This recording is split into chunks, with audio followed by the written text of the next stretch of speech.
ಕೇಂದ್ರ ಸರ್ಕಾರದ ಯೋಜನೆಗಳ ಕುರಿತು ಜಾಗೃತಿ ಮೂಡಿಸುವ ವಿಕಸಿತ ಭಾರತ ಸಂಕಲ್ಪ ಯಾತ್ರೆ ಉತ್ತರ ಕನ್ನಡ ಜಿಲ್ಲೆಯ ಕಾರವಾರ ತಾಲೂಕಿನ ಕಾಜುಭಾಗ ಗ್ರಾಮ ಪಂಚಾಯಿತಿ ವ್ಯಾಪ್ತಿಯಲ್ಲಿ ನಿನ್ನೆ ಹಮ್ಮಿಕೊಳ್ಳಲಾಗಿತ್ತು.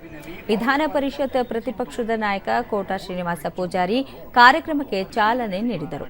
ಕಾರ್ಯಕ್ರಮದ ಅಂಗವಾಗಿ ವಿಡಿಯೋ ಪ್ರದರ್ಶನದ ಜೊತೆಗೆ ಯೋಜನೆಗಳ ನೋಂದಣಿ ಕುರಿತು ಸಾರ್ವಜನಿಕರಿಗೆ ಮಾಹಿತಿ ನೀಡಲಾಯಿತು.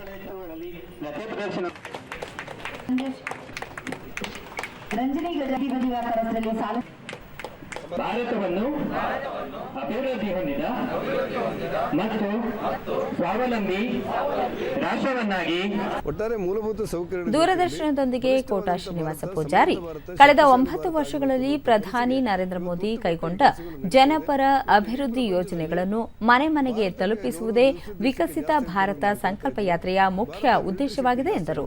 ಭಾರತದ ಆರ್ಥಿಕ ಶಕ್ತಿ ಜಾಸ್ತಿ ಆಗಿದೆ.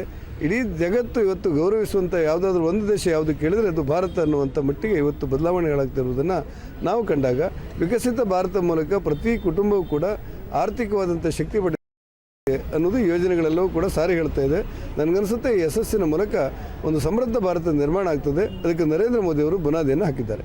ಈಗ ನಾವು ಫಲಾನುಭವಿ ರಾಜೇಶ್ ಕೇಂದ್ರದ ಮುದ್ರಾ ಯೋಜನೆಯಡಿ ಸಾಲ ಸೌಲಭ್ಯ ಪಡೆದು ಪೀಠೋಪಕರಣ ಮಳಿಗೆ ಪ್ರಾರಂಭಿಸಿದ್ದು ಇದರಿಂದ ಸಂಸಾರ ನಿರ್ವಹಣೆ ಜೊತೆಗೆ ಆರ್ಥಿಕ ಅಭಿವೃದ್ಧಿ ಸಾಧ್ಯವಾಗಿದೆ ಎಂದರು. ವರ್ಕ್ಶಾಪ್ ಏನಿದೆ ನೋಡಿ, ಈಗ ದೊಡ್ಡ ಪ್ರಮಾಣದಲ್ಲಿ ನಾನು ಮಾಡ್ತಾ ಇದ್ದೇನೆ ಮತ್ತು ನಮ್ಮದು ಬಿಸ್ನೆಸ್ ಚಲೋ ನಡೀತಾ ಇದೆ. ನಾನು ಕಾರ್ಪೆಂಟರ್ ವರ್ಕ್ಶಾಪ್ ಮಾಡಿ ಎಲ್ಲರಿಗೆ ನಮ್ಮ ಫರ್ನಿಚರ್ ಮಾಡಿ ಅಂಕೋಲ, ಸುಮಟ, ಶಿರ್ಸಿ, ಯಲ್ಲಾಪುರ ಎಲ್ಲರಿಗೆ ನಾವು ಡೆಲಿವರಿ ಕೊಡ್ತಾ ಇದ್ದೇನೆ. ಅದರಿಂದ ನಮಗೆ ಅದು ಮುದ್ರಾ ಯೋಜನೆಯನ್ನು ಚಲೋ ಮೋದಿಯವರ ಸರ್ಕಾರದಿಂದ ಚಲೋ ಜನರಿಗೆ ಬೆನಿಫಿಟ್ ಮಾಡಿದ್ದಾರೆ. ಮತ್ತೋರ್ವ ಫಲಾನುಭವಿ ಮಲ್ಲಿಕ ಭೋಸ್ಲೆ ಕೇಂದ್ರದ ಹಲವು ಯೋಜನೆಗಳು ತಮ್ಮ ಕುಟುಂಬದ ಸ್ವಾವಲಂಬನೆಗೆ ನೆರವಾಗಿವೆ ಎಂದು ತಿಳಿಸಿದರು. ಫಸ್ಟ್ ಒಂದು ಲೋನ್ ಸ್ಯಾಂಕ್ಷನ್ ಆಯಿತು 10,000, ಅದರ ನಂತರ 20,000 ಸ್ಯಾಂಕ್ಷನ್ ಆಯಿತು, ಅದರ ನಂತರ 50,000 ರೂಪಾಯಿ ಸ್ಯಾಂಕ್ಷನ್ ಆಯಿತು. ಈಗ ನಮಗೆ ಮುನ್ಸಿಪಾಲಿಟಿ ಕಡೆಯಿಂದ ಭಾಳ ಅನುಕೂಲ ಆಗಿದೆ. ನಮಗೆ ಬಡ್ಡಿ ಇಲ್ಲದೆ ಲೋನ್ ಸಿಕ್ಕಿದೆ. ನಮಗೆ ವ್ಯಾಪಾರಕ್ಕೆ ಭಾಳ ಒಳ್ಳೆಯದಾಗಿದೆ. ಮೊದಲಿಗಿಂತ ಈಗ ಭಾಳ ಚಲೋ ಆಗಿದೆ.